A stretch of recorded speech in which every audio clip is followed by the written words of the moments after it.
From VOA Learning English, this is the Technology Report. The Internet is one of the most popular forms of technology.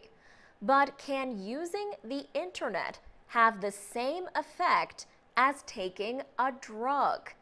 The answer seems to be yes in at least one country. China says many teenagers have grown dependent on the Internet. China calls them Internet addicts. In fact, China says that Internet addiction is the biggest threat to its teenagers. Some critics even call the Internet electronic heroin.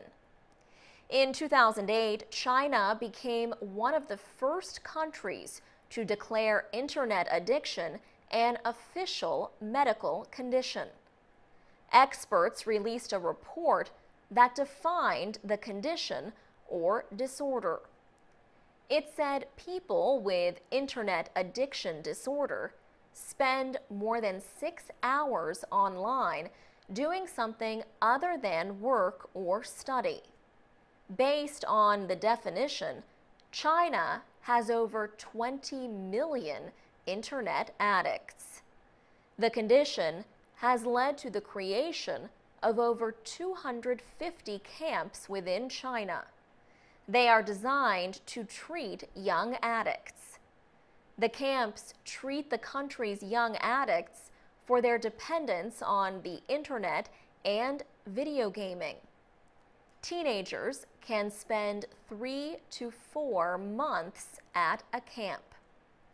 Once there, the patients are required to do demanding physical exercises and take medication. Some patients reportedly are placed in rooms by themselves for up to 10 days. Shash Shlam and Hilla Medalia are filmmakers from Israel. They released a documentary called Web Junkie. It tells about the Internet addiction camps. Their film was produced at the Daxing Treatment Center in Beijing. China is not the only country dealing with Internet addiction. South Korea has opened over 100 treatment centers for teenagers. For VOA Learning English, I'm Alex Villarreal. I'm Alex Villarreal with the VOA Special English Technology Report. A new Internet training center in Togo will give young people in that part of West Africa a chance to improve their job skills. The International Telecommunication Union and the computer networking company Cisco Systems launched the center. A telecom company in Lomé is also taking part in the effort. Robert Shaw of the ITU says students will learn the basics of what he calls the real plumbing of the Internet. In January, 5 instructors completed 2 weeks of intensive training known as the Cisco Certified Networking Academy. They also learned how to train others. Robert Shaw says this kind of train-the-trainer program helps meet a growing demand for professionals in information and communication technologies, or ICT.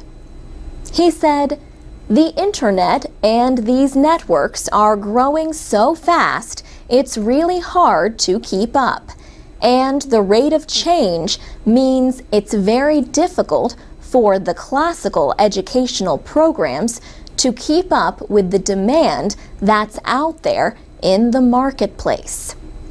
Mr. Shaw says recent years have seen an even stronger demand for these kinds of programs in the developing world. He said now There are about 2 billion users on the internet. The majority of those, about 1.2 billion, are in developing countries. That is almost the complete opposite of what the situation was 5 years ago. The ITU launched its Internet Training Center program in 2001. The centers are meant to help spread the growth of ICT jobs to developing countries. More than 80 centers have opened in the Asia-Pacific area, Latin America, Eastern Europe, and Africa. Mr. Shaw says the new center in Lomé will open to students in March. He said one goal of the program is to get more women and girls to take part. So the program targets at least 30% female enrollment. Other locations in Africa include Angola, Cape Verde, Kenya, Malawi, and Mali.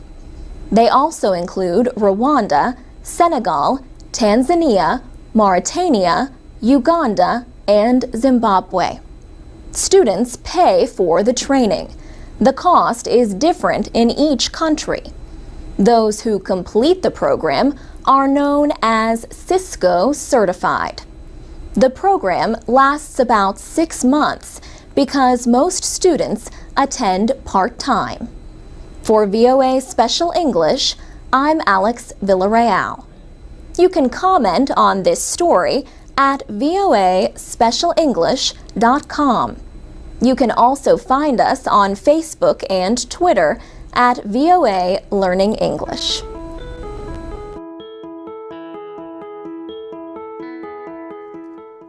From VOA Learning English, this is the Technology Report.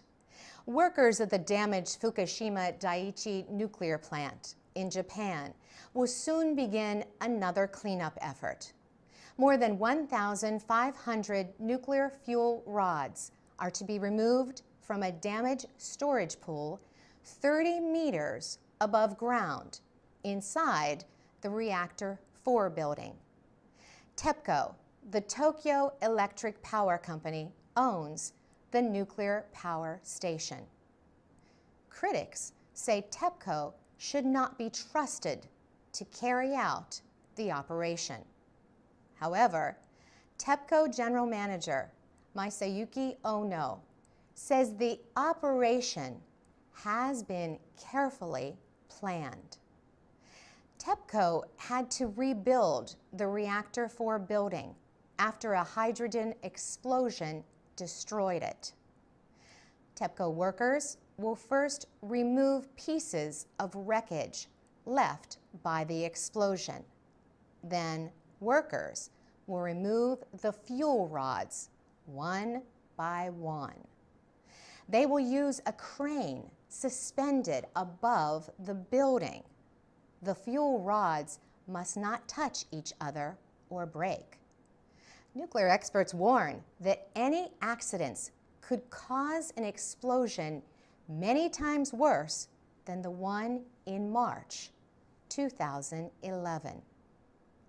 Mitsue Murata is Japan's former ambassador to Switzerland and an anti-nuclear activist. He notes that problems over the past 30 months, including radioactive water leaks, have raised questions about TEPCO's efforts. He says if the worst happens and workers have to withdraw, then it could be considered what he calls the beginning of the ultimate catastrophe of the world. Japan's Agency for Natural Resources and Energy says TEPCO alone is responsible for safety. But to support TEPCO, the agency has sought advice from specialists around the world. Nuclear inspectors have approved TEPCO's plan to remove the fuel from Reactor 4. The process is expected to begin in November and be finished in 18 months. For VOA Learning English, I'm Carolyn Presutti.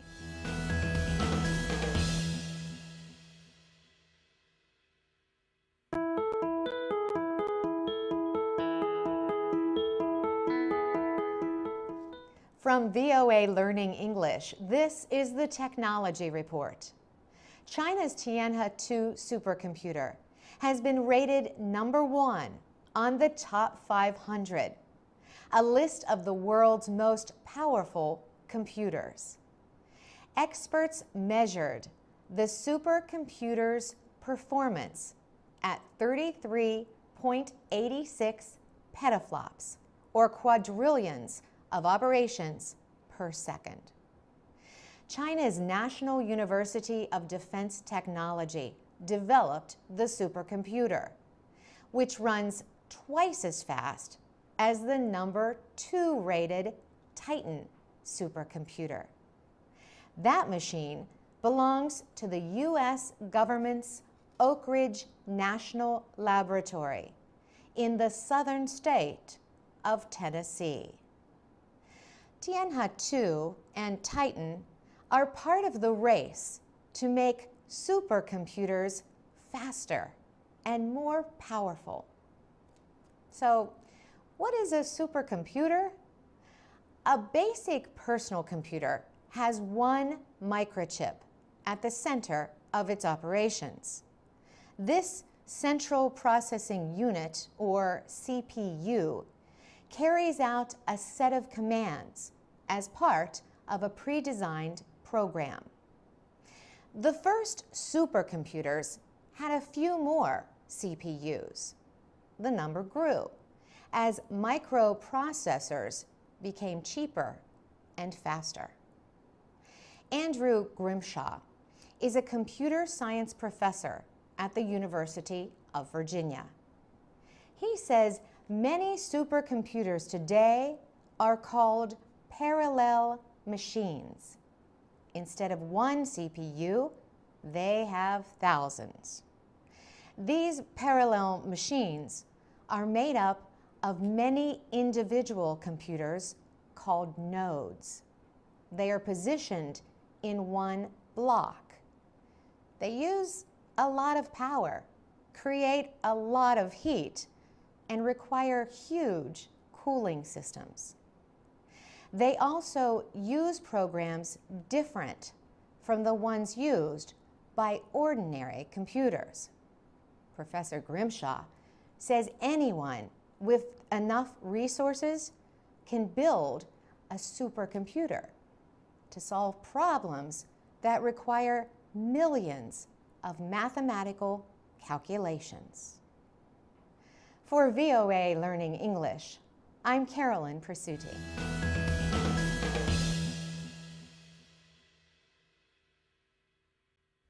This is the VOA Special English Development Report. Market researchers estimate that more than 1 billion personal computers are in use worldwide. Availability has improved in developing countries, but still remains limited compared to industrialized nations. Experts continue to debate how best to close this digital divide. Nicholas Negroponte established the One Laptop Per Child project in 2005. He would like to put a low-cost laptop in the hands of every child, especially those living in extreme poverty. His nonprofit organization has shipped its specially designed laptop to developing countries around the world. He says it is already in the hands of more than 1 million children in 31 countries and 19 languages. And one country, Uruguay, has just completed doing every single child in the country, he says. But the program has critics. They say trying to supply every child with a laptop, even at the current price of $160, is costly and inefficient. Stephen Ducker also makes low-cost computers, but his can run programs and applications for several students at once. He says these virtual desktops lower costs, reduce energy use, and lessen the need for technical support. His company, N Computing, says it has set up over 40,000 networks in more than 100 countries. Stephen Ducker says all you need to connect to a network is a keyboard and monitor. You think you've got your own computer all to yourself, he says. Instead, users are sharing the resource and doing it at a much lower cost than having their own PC. As computers reach more children in developing countries, so too in many cases is the internet. It can be a great educational tool. But children also need to learn about the possible threats that can be found on social networks and other sites. Mark Mutunga is with Microsoft East Africa in Kenya.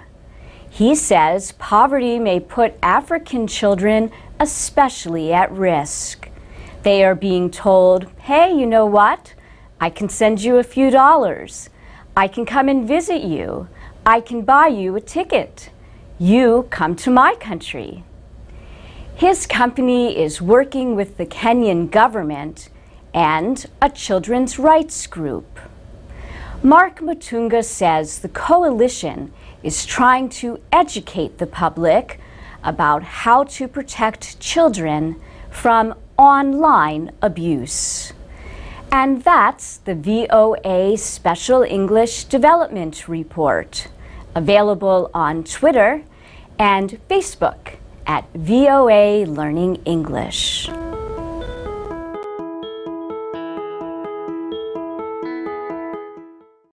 From VOA Learning English, this is the Technology Report. The war in the Gaza Strip is being fought as much on the internet as it is on the ground. Some people say the increased use of social media is changing the way people look at the conflict. Palestinian activists recently put a video on the YouTube website. The video shows rescue workers trying to help a Palestinian boy look for his family. Suddenly, the boy is seen lying on the ground. The video claims he was shot by Israeli gunmen. A second bullet appears to kill him. The video was shared on social media. Palestinians and Israelis have fought before, but now Palestinians are telling their war stories directly to the world through social media. Lisa Goldman is with the New America Foundation, a nonprofit group. She says Israelis have used Twitter for a long time. She says Palestinians on Twitter is a much more recent event. Yusuf Munayer heads the Jerusalem Fund, a pro-Palestinian group. He says that earlier news reports about the Middle East were generally pro-Israel. But he says active social media work by Palestinians is changing how traditional media report the news. The Israeli government understands the power of this new technology. Jed Shine is the social media director at Israel's embassy in Washington. He warns against thinking that social media truly show how the public feels about issues. There is little scientific evidence to prove how effective social media is in reporting about the conflict between Israel and Gaza. Lisa Goldman says it is important to have news media professionals report from conflict areas. For VOA Learning English, I'm Alex Villarreal.